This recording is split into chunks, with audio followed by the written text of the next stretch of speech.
कभी कभी बॉलीवुड में चमत्कार रातों रात नहीं होते, कुछ लेजेंड को बनने में वक्त लगता है, वो धीरे धीरे सामने आते हैं। ये वो आर्टिस्ट होते हैं जो अपनी कामयाबी का शोर नहीं करते, बस खामोशी से अपना काम करते रहते हैं और फिर एक दिन सबको चौंका देते हैं। One person I'd like to do jasusi on, it would be Akshay Khanna. I want to know where he's disappeared. Akshay Khanna, truly one of my favorite actors. Akshay Khanna is the right person to go to Hollywood क्योंकि उसकी performances जो होती है mind blowing. आज तक ऐसा क्या हुआ है कि अक्षय खन्ना इतने अच्छे एक्टर, क्रिटिकली अक्लेम्ड एक्टर तो बन गए लेकिन स्टार नहीं बन। आज का वक्त देखिए, छावा रिलीज हुई, सस्पेंस से भरी दृश्यम 2, या फिर अभी हाल फिलहाल में रिलीज हुई धुरंधर। फिल्म धुरंधर की एक बात और सामने आई, ये जो वीडियो वायरल हो रही है,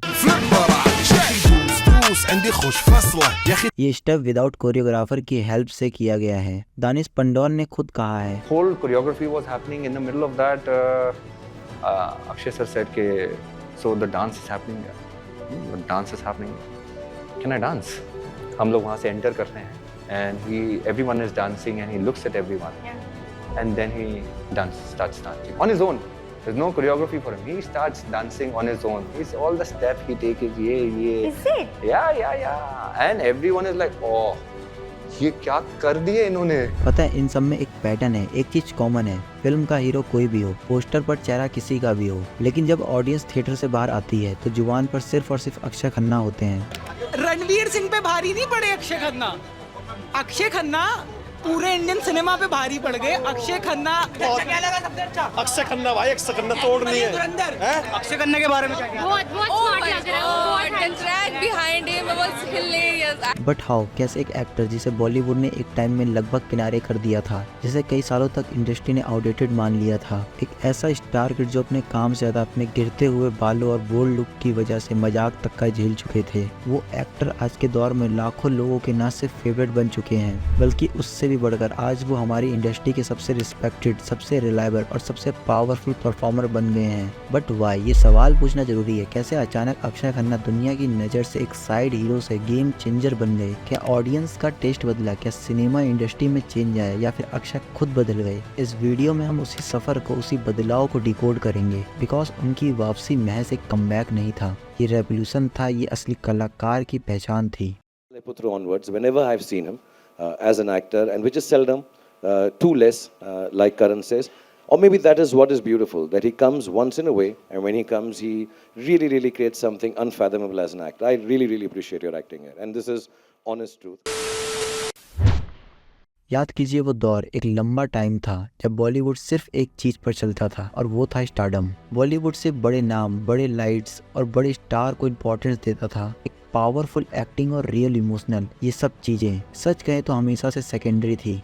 बेसिकली फोकस सिर्फ हीरो की एंट्री और बॉक्स ऑफिस पर होता था। डायरेक्टर और प्रोड्यूसर का जो मेन फोकस था वो हमेशा से सिर्फ और सिर्फ प्रॉफिट था। लेकिन फिर हमारी कहानी में एक बड़ा ट्विस्ट आता है। कोविड के बाद OTT आया और लोग धीरे धीरे इसकी तरफ स्विच होने लगे। इस डिजिटल प्लेटफॉर्म ने ग्लोबल सिनेमा के दरवाजे खोल दिए। इंडियन ऑडियंस ने फर्स्ट टाइम वर्ल्ड के सबसे बेहतरीन एक्टिंग को फील किया, राघव जियाल, इमरान हाशमी और रजत बेदी। बट प्रेजेंट में एक ऐसा नाम छाया हुआ है जिसकी हर एक चीज लोगों को पसंद आ रही है, चाहे वो उनका साइलेंस हो, चाहे वो उनकी वॉक हो, चाहे वो उनका बैठना हो, चाहे वो उनका डायलॉग हो। हर एक चीज दमदार है। हमने डार्क कैरेक्टर देखे, ग्रे शैडो वाले एंटी हीरो देखे और वो साइलेंस परफॉर्मेंस देखी जो एक्टर बिना कुछ बोले ही सब कुछ कह जाते थे।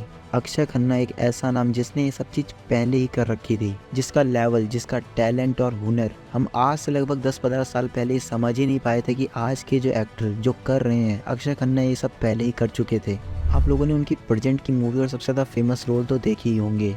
सेक्शन 375 का वो रूडलेस लॉयर वाला रोल, हर दाव को समझने वाला इन्वेस्टिगेटर, फिल्म छावा में जालिम औरंगजेब और अब दृश्यम में आप लोगों ने देख ही लिया होगा। पता है, यहाँ पे हम ये बोल सकते हैं कि सारे विलन एक तरफ और अक्षय खन्ना एक तरफ। इन सारे अलग अलग कैरेक्टर की परफॉर्मेंस में सिर्फ एक बात कॉमन है जो उन्हें जोड़ती है, उनका साइलेंस, डेप्थ और जबरदस्त इम्पैक्ट। पता है आज की ग्राउंड रियलिटी क्या है? रियलिटी ये है कि अक्षय खन्ना नहीं बदले, वो तो हमेशा से ऐसे ही थे। जो चेंज आया है वो है आज की ऑडियंस में। आज सिनेमा का टेस्ट बदला, हमने स्टारडम को साइड कर दिया और तब जाके हमने अक्षय खन्ना को फाइनली समझा। रहमान डकैत, वो परफॉर्मेंस जिसने पूरी मूवी बदल दी। और इस पूरे सफर का जो सबसे तेज और सबसे जरूरी पड़ाव है धुरंधर, इस फिल्म ने एक बार फिर साबित कर दिया कि अक्षय खन्ना आज भी किसी मुकाम पर खड़े हैं।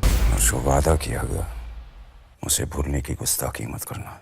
रहमान डकैत की दी हुई मौत बड़ी कसाईनुमा होती है। जब व्यूअर्स धुरंधर देखकर सिनेमा हॉल से बाहर आए, उन सब में एक बात कॉमन है। हाँ, रणवीर की परफॉर्मेंस अच्छी लगी, बट अक्षय खन्ना ने पूरी मूवी खा ली। उनका कैरेक्टर रहमान डकैत सिर्फ एक एक्टिंग परफॉर्मेंस नहीं थी, ये एक ऑरा था जिसे हर एक बंदे ने फील किया जो थिएटर में उस टाइम बैठा था। इस रोल में हमने अक्षय खन्ना की रेंज देखी, चाहे वो अचानक भड़क जाने वाला गुस्सा हो, या फिर अपने बॉस से मिलने वाला बेबसी वाला डर हो, या किसी धोखे के बाद महसूस होने वाला दर्द, या अपने बेड चलने वाली चालाकी हो। हर एक्सप्रेशन बिल्कुल लाजवाब थी। उनका हर डायलॉग बहुत फेमस हुआ, बहुत कैलकुलेटिव था। वो जानते थे कि उन्हें कब, कहाँ, कितना बोलना है, और ये बात फिल्म के हर एक फ्रेम में साफ नजर आ रही है। ये एक ऐसे एक्टर हैं जो एक अलग ही लेवल पर वर्क कर रहे हैं। रहमान डकैत को देखकर लगता है अक्षय खन्ना सिर्फ एक्टिंग नहीं कर रहे, वो इस किरदार को जी रहे हैं। उन्होंने दिखा दिया कि परफॉर्मेंस की गहराई क्या होती है। आप लोगों को तो पता ही, आज के एक्टर सोशल मीडिया प्रेजेंस से पॉपुलैरिटी कमाते हैं, PR टीम से न्यूज बनवाते हैं, जानबूझकर कंट्रोवर्सी करते हैं और फिर उसी कंट्रोवर्सी से हाइप बनाते हैं। लेकिन अक्षय, उनके पास इंस्टा नहीं, ट्विटर नहीं, PR नहीं, कोई गॉसिप नहीं, कोई शो ऑफ नहीं। वो बस आते हैं, एक किलर परफॉर्मेंस देते हैं और फिर चुपचाप गायब हो जाते हैं। ये मिस्ट्री, ये प्रियोरिटी और ये डिग्निटी, यही तो उन्हें अदर एक्टर से अलग बनाती है। He does not chase stardom, he only chase excellence. और आप लोगों को पता है कि ऑडियंस अब जाकर इस ऑनेस्टी को महसूस कर रही है और अब लोग उनके ट्रेंड को फॉलो कर रहे हैं। देखिए, अक्षय खन्ना 2.0 की सक्सेस और पहचान की बात तो कर ली, लेकिन हमें ये नहीं भूलना चाहिए कि उनकी जर्नी आसान नहीं थी। स्टारडम के पीछे बहुत संघर्ष छुपा है। उनकी लाइफ का सबसे बड़ा और सबसे दर्दनाक कैरेक्टर था प्रीमेच्योर बोल्डनेस। ये किसी भी एक्टर के लिए सबसे बड़ा साइकोलॉजिकल स्ट्रोक होता है। उनके लिए सिर्फ बाल खोना नहीं, उनका कॉन्फिडेंस, उनका काम का एक हिस्सा खोना था। उन्होंने कई इंटरव्यू में इसी बात को ऑडियंस के सामने रखा। It's heartbreaking, right? You might lose a year or 2 years of your career. So as I said, it's like a pianist losing his fingers. So because the way you look as an actor is very important, and especially this part. I mean, this is still, you can cover it up or whatever. At 19, 20, it's devastating. पता है, सिर्फ look ही problem नहीं था, बल्कि film का box office पर ना चल पाना, लेजेंडरी टैलेंट के साथ जुड़ा हुआ नाम और उसके साथ जुड़ा हुआ भरोसा, इंडस्ट्री से लिया गया एक लंबा ब्रेक और लोगों का धीरे धीरे उनका नाम भूल जाना। आप सोचिए, ये फेस किसी को भी अंदर से खत्म कर सकता है, किसी भी इंसान को तोड़ने में मजबूर कर सकता है। लेकिन अक्षय खन्ना ने कभी भी सिंपैथी नहीं मांगी, उन्होंने कभी शिकायत नहीं की, न इंडस्ट्री से न किस्मत से। उन्होंने पेशेंस रखा, उन्होंने खामोशी से इंतजार किया एक सही मौके का। और जब वो लौटे तो किसी पब्लिसिटी स्टंट या मार्केटिंग के साथ नहीं लौटे, वो सिर्फ अपनी एक्टिंग के दम पर लौटे। और उन्होंने फिर एक्टिंग से पूरी दुनिया का दिल जीत लिया। ये वही रीजन था कि आज ऑडियंस उन्हें इतना रिस्पेक्ट देती है। ये रिस्पेक्ट उनके लिए डिले जस्टिस है, जो उनको हमेशा मिलना था, लेकिन जिसका वक्त अब आया। और सच ये है कि लोगों को हमेशा देर से मेरी सक्सेस अच्छी लगती है, क्योंकि उनकी कहानी में संघर्ष और जीत दोनों ही खूबसूरत होती हैं। और इसी संघर्ष, इस ईमानदारी का नतीजा ये है कि आज अक्षय खन्ना किसी भी फिल्म में हो, चाहे वो मेन लीड में हो या सिर्फ एक सीन के लिए, ऑडियंस का भरोसा होता है कि मूवी में कुछ ना कुछ दमदार है। और ये जीत उनकी सबसे बड़ी जीत है। ये जीत न बॉक्स ऑफिस की है, न स्टारडम की। ये जीत है उनके बिलीफ की, जो उन्हें सालों के संघर्ष के बाद मिली है। शायद वो एक्शन स्टार बन सकते थे या रोमांटिक लेजेंड बन सकते थे, या फिर शायद उन्हें 20s में ही वो मिल जाना चाहिए था जो आज मिला है। बट शायद अक्षय खन्ना की इसी में ब्यूटी है। आपको कौन सी इनकी परफॉर्मेंस सबसे ज़्यादा पसंद आई, कमेंट में जरूर बताना। और अगर आप लोग नए हो तो चैनल को सब्सक्राइब, वीडियो को लाइक और अपने दोस्तों के साथ शेयर करना ना भूलें। धन्यवाद।